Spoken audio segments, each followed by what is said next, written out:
வணக்கம். மனதின் படிநிலைகள். மனம் 3 விதமா படிநிலைகளை வச்சிருக்கு. மனம், உள்மனம்,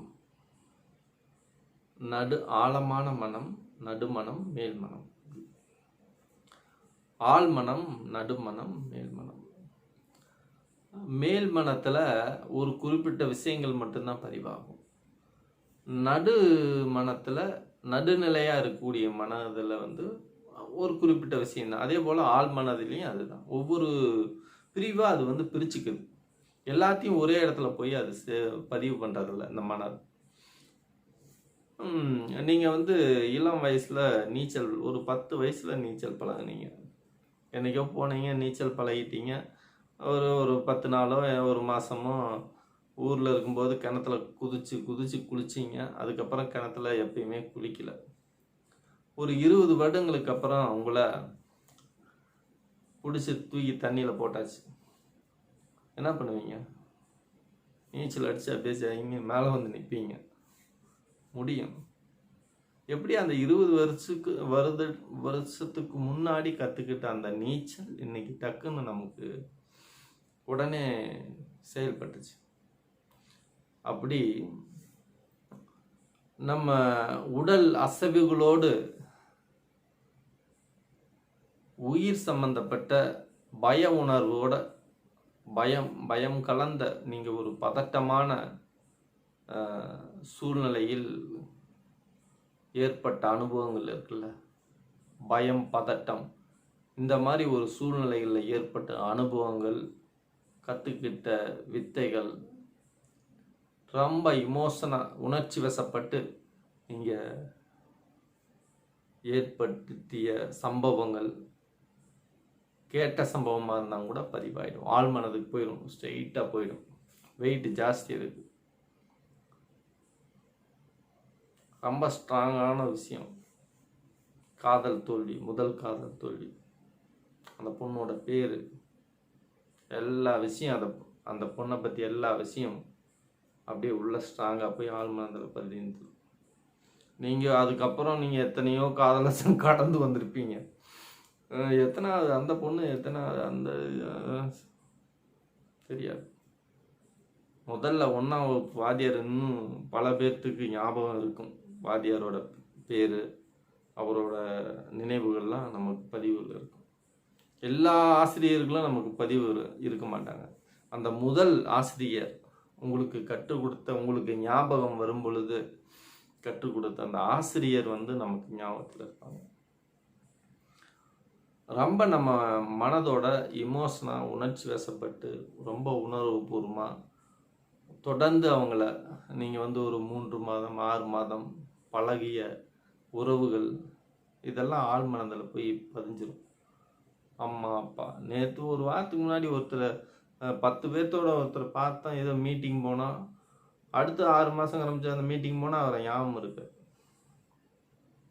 அப்போ உணர்வுபூர்வமாக ரொம்ப ஸ்ட்ராங்காக எமோஷனாக உணர்ச்சி வசப்பட்டு நம்ம கற்றுக்கக்கூடிய பயம், பதட்டத்தோட கற்றுக்கக்கூடிய சில விஷயங்கள் ஆழ்மனதில் போய் தங்கிடும்.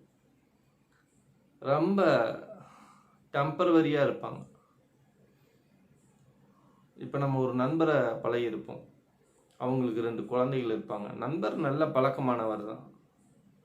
நமக்கு கிட்டத்தட்ட ஒரு 5-6 வருஷமாக தெரியும். அவங்க பிள்ளைய பேரை கூட நம்ம கேள்விப்பட்டிருக்கோம். 5ஆவது 6ஆவது 2 பேர் படித்தாங்க. என்ன பேருன்னு தெரியலையே, பேர் வராது. அது நடுநிலை. அந்த உறவுகள்லாம், அந்த செயல்முறை திட்டங்கள்லாம் நடுநிலையாக போய் நின்றுக்கும். அறகுறையாக தெரியும், மீதி தெரியாது. தமிழ் வாத்தியார் யாருப்பா? அம்மா, அந்த தமிழ் வாத்தியார் மீசையெல்லாம் வச்சிருப்பாரு. அவருக்கு முகமெல்லாம் ஞாபகம் இருக்கும், பேர் வராது. அறகுறையா ஒரு லெவலாக தான் தெரியும். அவங்களோட அடிநாதமெல்லாம் தெரியாது, பேசிக் லெவலில் தெரியும் அவங்கள. இன்னும் உங்களுக்கு உதாரணமாக சொல்ல போனால், கதை சொன்னால் உங்களுக்கு தெரியும், சினிமாவை சொன்னால் தெரியும். ரஜினிகாந்த் ஒரு படம் பார்த்தீங்க, அந்த படத்தோட கதையெல்லாம் தெரியும். ரஜினி இன்னமா நடிச்சிருப்பாரு அப்படி இப்படின்லாம் சொல்லுவீங்க. அவர் பேர் என்னப்பான்னு கேட்டால் அந்த பேர் தான் வராது. புரியுதா? அது ஆர்வத்தில் நம்ம ஏதோ பார்த்த நிகழ்ச்சி ரொம்ப முக்கியம் இல்லாதது. அது நடுநிலையாக போய் நின்று ரொம்ப அன்றாட நிகழ்வு. நம்ம சட்டை வாங்குகிறோம், ஏதோ பேனா வாங்குகிறோம், எத்தனையோ பேனாக்கள், அதோட எண்ணிக்கை விகிதம் வந்து அதிகமாக இருக்குது. நீங்கள் ஒரு 100 பேனா வாங்கி யூஸ் பண்ணியிருப்பீங்க. 100 பேனாவும் நம்ம எல்லா ஞாபகத்துலையா இருக்கும். எண்ணிக்கை வந்து அது வந்து அதிகம். அப்போ அது வந்து மேல் மட்டத்தில் தான் இருக்கும், மேல் மனதில் தான் பதிவாக இருக்கும். அப்போ உங்களுக்கு இப்படி சொன்னால் ஈஸியாக புரியுதா? ஒரே ஒரு செயல் தான், ஒரு சம்பவம். அந்த சம்பவம் ஒரு தடவை தான் நடந்தது அப்படின்னு வாழ்க்கையில் அது ஆழ்மனதுக்கு போய் சேர்ந்து பதிவாயிடும். ஒரு விஷயம் ஒரு சில தடவை தான் நடந்திருக்கு, அதனால பெரிய பாதிப்பெல்லாம் இல்லை.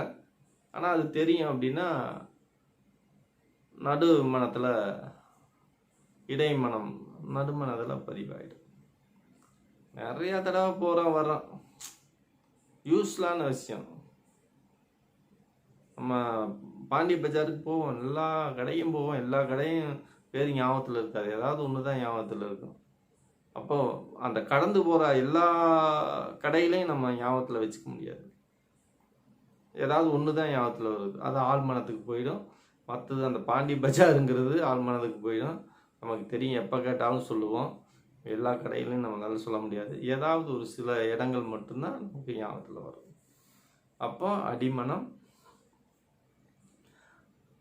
ஆழ்மனம், இடைமனம், மேல்மனம், இப்படி 3 அடுக்காக பதிவாயிடும். ஆழ்மனத்துக்கு கீழே தான் அந்த ஆன்மான் இருக்கு. அது சில பதிவுகளை வந்து பதிவு செஞ்சுக்குது. என்னன்னா, சில பேர்த்தையும் கூட போன ஜென்மத்தில் என்னவா பிறந்திருப்பான். இப்போ நான் கூட ஒரு நபர் ஒருத்தர் இருக்காங்க, அவங்க வந்து ஏழ்மையாக இருக்காங்க. ஆனால் அவங்களோட செயல்பாடுகள் நடவடிக்கைகள்லாம் பார்த்தீங்கன்னு வைங்களேன், ஒரு அரசியை போலவே நடந்து கொள்வாங்க. நமக்கு குழப்பமாக இருக்கும், எப்படி இந்த லேடிகிட்ட இந்த மாதிரி சிந்தனைகள் இருக்குது, ஆச்சரியமாக இருக்கும். ஒரு வாகனத்தை கற்றுக்கிறதுக்கு இன்னொரு உதாரணம் சொல்கிறேன். ஒரு வாகனம் கற்றுக்க போவாங்க, ஒரு 4 பேர் போவாங்க, வண்டி ஓட்டுறதுக்கு போவாங்க. ஒருத்தர் போவார், ஒரே வாரத்தில் கற்றுக்கிட்டு இவ்வளோ தானே, என்ன இதுக்கு போய் இவ்வளோ தூரம் அப்படின்ட்டு ஒரே வாரத்தில் கற்றுக்கிட்டு வந்துடுவார். இன்னொருத்தர் இன்னும் 2 பேர் என்ன ஆகுன்னா, ஒரு 2 வாரம் போய் கற்றுக்கிட்டு வந்துடுவாங்க. 3ஆவது போனவன் கற்றுக்கிட்டு இருப்பாங்க, லைசன்ஸ் வாங்க போய் அங்கே போய் 8 போட முடியாது, மறுபடியும் வருவான், மறுபடியும் இன்னொரு மாதம் ட்ரைனிங் எடுப்பான், மறுபடியும் போவான். சில பேர் இதுதான் விஷயம்னா எடுத்து ஓட்ட ஆரம்பிச்சிடுவான். அவனுக்கு எப்படியோ அந்த விஷயம் அனுமானமாக உள்ள பதிவாக இருக்கு. இன்னும் விளக்கமாக சொல்கிறேன். இன்னைக்கு வாகனம், பைக் ஓட்டுறது எல்லாருமே ஓட்டுறோம். ஆனால் சைக்கிள் ஓட்டி பழகிறது ரொம்ப சிம்பிளாக எல்லா குழந்தைங்களும் ஈஸியாக கற்றுக்குது. வாகனம் நினச்சவன்லாம் எடுத்து ஓட்டிகிட்டு இருக்கான் சருன்னு. ஸோ சைக்கிளை வாங்குறான், ஓட்டான், டக்குன்னு ஓட்டுறான். ஆனால் ஒரு ஒரு குறிப்பிட்ட ஜென்ரேஷனுக்கு முன்னாடி அந்த சைக்கிளை ஓட்டுறது அப்படிங்கிறது பெரிய போராட்டம் தான். விழுந்து காயமெல்லாம் பட்டு நிறைய கஷ்டப்பட்டு கற்றுக்கிட்டோம். ஆனால் இன்றைக்கி எப்படி அவ்வளோ ஒன்றும் பெருசாக பாதிப்பாக தெரில. எல்லா குழந்தைங்களும் டக்கு டக்குன்னு சைக்கிள் எடுத்து ஒரே வாரத்தில் ஓட்டி கற்றுக்குது, ஒரு 4 நாளில் கற்றுக்குது, அப்படியே ஓட்டுது. அதுக்கு என்னென்னா, முன்னோட நம்ம மனப்பதிவுகள்லாம் இருக்குல்ல, அந்த பதிவுகள்லாம் நம்ம செல்களில், ஜீனில் பதிவு செய்யப்பட்டு இருக்குது. இப்போ நான் கஷ்டப்பட்டு ஓட்டி கற்றுக்கிட்டேன், என் பையன் வந்தானா அவனுக்கு அது ஈஸியாக இருக்கும், ஓட்டுவான் அவன் பாட்டுக்கு. அவன் பையன் அதுக்கப்புறம் வரக்கூடிய அந்த ஜீன் வந்து என்ன ஆகும்னா இன்னும் சுலபமாக அந்த சைக்கிளை ஓட்டும். நம்ம திரைப்படங்கள் எல்லாம் பார்த்துருக்கோம், அப்பா பாக்ஸராக இருந்தார், பையனுக்கு அந்த ஆர்வம் இருந்தது, எப்படி அவன் தனித்தன்மையாக வந்தான். அதே போல தான் ஆன்மா, பூர்வ ஜென்மங்கள், இதற்கு முன்னாடி நம்ம வாழ்ந்த கடுமையான சிந்தனைகளை எல்லாம் அது தாங்கி இந்த உடலுக்குள் வந்திருக்கும். இன்னும் சுலபமாக ஒரு விஷயம் சொல்கிறேன். ஒரு நபர் ஒருத்தர் யாரையுமே நம்ப மாட்டார், சந்தேகப்பட்டுக்கிட்டே இருப்பார். அவர் ஏதாவது உணவு கொடுத்தா கூட அந்த உணவை சந்தேகப்படுவார், சந்தேகத்தோடு தான் சாப்பிடுவார். ஒன்றும் இருக்காது. என்னப்பா எதுக்குப்பா இப்படியெல்லாம் சந்தேகப்பட்டு இருப்ப அப்படின்னு அடிக்கடி அந்த உணவு விஷயத்தில் அவர் ரொம்ப சந்தேகப்படுவார். உணவை வந்து அதிகமாக ஆராய்ச்சி பண்ணிக்கிட்டே இருப்பார். அந்த ரொம்ப தாக்கம் இருந்தது. அவர்லாம் என்னன்னு கேட்டிங்கன்னா, ஏதோ ஒரு போன பிறப்பில் முன்னாடி ஜஸ்ட் முன்னாடி உணவில் ஏதோ விஷம் கலந்து இறந்தவர். மறுபடியும் இந்த பிறப்பில் வந்து அந்த தாக்கம் இருக்குது. இப்போ உங்களுக்கு ஏதாவது ஒரு விஷயங்கள் ஒவ்வொரு மனுஷுக்குள்ளேயும் ஒரு மிகப்பெரிய தாக்கங்கள் இருக்கும். ஒரு தலைவனாகணும்னு ஆக முடியாமல் எதுக்குமே லாய்க்கலாம் செத்துருப்பான். ரொம்ப நாட்களாக 50 வருட போராட்டமாக ரொம்ப போராடி தலைவனாக முடியல, செத்து போயிட்டான். அடுத்த நிறைய அனுபவங்கள் இருக்குது. அந்த அனுபவங்களை எல்லாம் தாங்கிட்டு அந்த ஆன்மா மறுபடியும் பிறக்கும் ஒரு ஜீனில். பயங்கரமாக சின்ன வயசுலேயே பெரிய தலைவன் மாதிரி பேசிட்டு வருவான். 20 வயசுலேயே பெரிய தலைவன் ஆகிடுவான். ஒரு அதிகாரத்துக்கு வந்துடுவான். எப்படின்னா, போன ஜென்மத்தில் தாங்கி வந்த அந்த விஷயங்களெல்லாம் அந்த ஆன்மா தாங்கி வந்திருக்கு. அப்போ நம்ம உணரவே முடியாத நினைவாற்றலை தாங்குகிறது அந்த ஆன்மா. புரியுதுங்களா? அதுக்கு மேலே, மேல் மனத்துக்கு மேலே இருக்கிறது தான் அறிவு. நம்ம ஆன்மா சொன்னோம், அப்புறம் அடிமனம், இடைமனம், மேல் மனம், ஆன்மா, அறிவு. அதுக்கு அறிவு என்ன பண்ணுது? கால்குலேட். இதை இங்கே வை, அதை அங்கே வை, அது அப்படி, இது இப்படி, டிசைடட் அத்தாரிட்டி, இதெல்லாம் இப்படி தான் இருக்கணும். அது ஏன்னா மனப்பதிவுகள் அதிகமாகி மேல் மனதில் நிறைய பதிவுகள் ஆனனே அதையெல்லாம் இயக்குது. அப்போ அந்த கால்குலேட் கெப்பாசிட்டி அந்த அறிவுக்கு வந்துடும். இந்த கால்குலேட் கெப்பாசிட்டி தான் ஒன்றும் மனசில் இருக்கிற பதிவுகளையெல்லாம் இதெல்லாம் இப்படி பிரித்து வச்சு கணக்கு போட்டு பார்க்குறது தான் இந்த அறிவோட வேலை. அப்போ மனதோட படிநிலைகள் ஆன்மா, ஆழ்மனம், இடைமனம், மேல் மனம், அறிவு. இதுதான். நன்றி. அடுத்த பதிவில் மீண்டும் சந்திப்போம்.